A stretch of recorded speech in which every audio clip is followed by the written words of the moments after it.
Hello and welcome. Today we're diving into a serious and potentially life-threatening condition, fat embolism syndrome, or FES.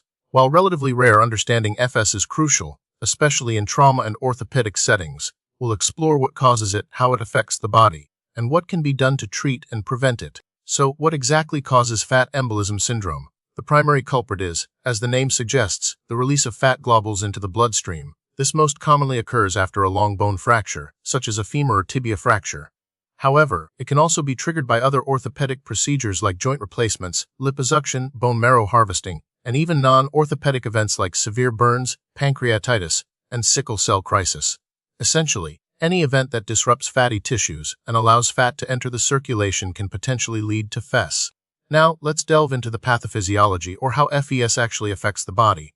Once fat globules enter the bloodstream, they can travel to various organs, most notably the lungs.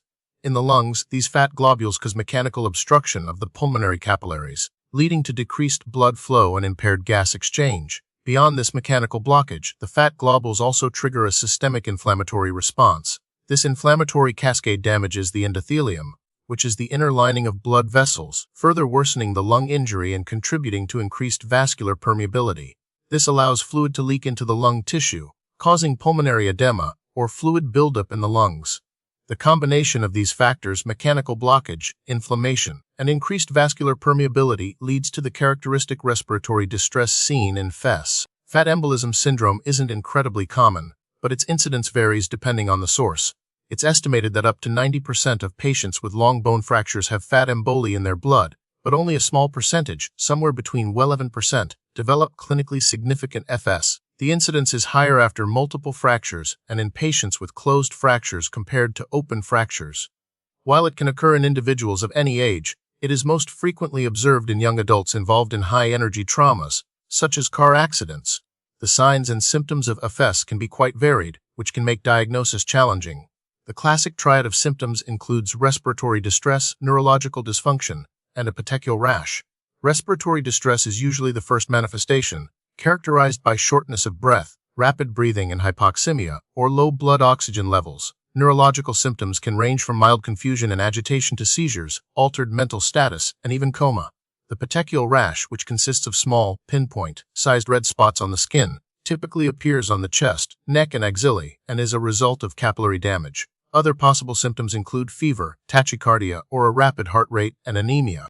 Diagnosing FS can be tricky, as there's no single definitive test.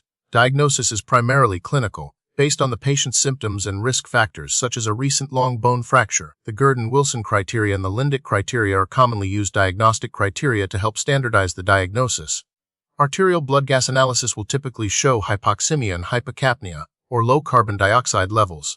Chest X-rays may reveal diffuse pulmonary infiltrates, but these findings can be subtle and nonspecific. Brain imaging, such as a CT scan or MRI, may be necessary to rule out other causes of neurological symptoms. The presence of fat globules in the urine or sputum is not specific to FES and is therefore of limited diagnostic value. While fat embolism syndrome doesn't have distinct classifications or types, in the same way that some diseases do, it can vary in severity. Some patients may experience mild respiratory symptoms that resolve with supportive care, while others may develop severe respiratory failure and require mechanical ventilation. The severity of FES depends on factors like the amount of fat released into the circulation, the patient's underlying health, and the promptness of treatment. The treatment of FES is primarily supportive, focusing on managing the symptoms and preventing complications. There's no specific medication that directly dissolves fat emboli. Respiratory support is crucial, and many patients require supplemental oxygen or mechanical ventilation to maintain adequate oxygenation. Fluid management is also important, as both fluid overload and dehydration can worsen pulmonary edema. Early fracture fixation, meaning stabilizing the fracture as soon as possible, can help reduce the risk of further fat emboli release. Medications like corticosteroids have been proposed, but their effectiveness remains controversial and is not routinely recommended. In severe cases, extracorporeal membrane oxygenation, or ECMO, may be considered to provide temporary respiratory support while the lungs recover. Preventing FS is key, especially in patients at high risk. Early stabilization of long bone fractures is the most effective preventive measure. This can be achieved through surgical fixation or external fixation.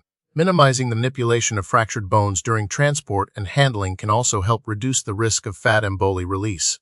Prophylactic measures, such as the use of corticosteroids or heparin, have been studied, but their benefit is not definitively proven and are not routinely recommended. The prognosis for fat embolism syndrome varies depending on the severity of the condition and the patient's overall health. Most patients with mild FS recover fully with supportive care. However, severe FS can be life-threatening, with mortality rates ranging from 5% to 20%. Recent research has focused on identifying biomarkers that can help predict the development and severity of FS. Additionally, studies are investigating the potential role of novel therapies, such as anti-inflammatory agents, in mitigating the inflammatory response associated with FS. Early recognition, prompt supportive care, and effective fracture management remain the cornerstones of improving outcomes for patients with fat embolism syndrome.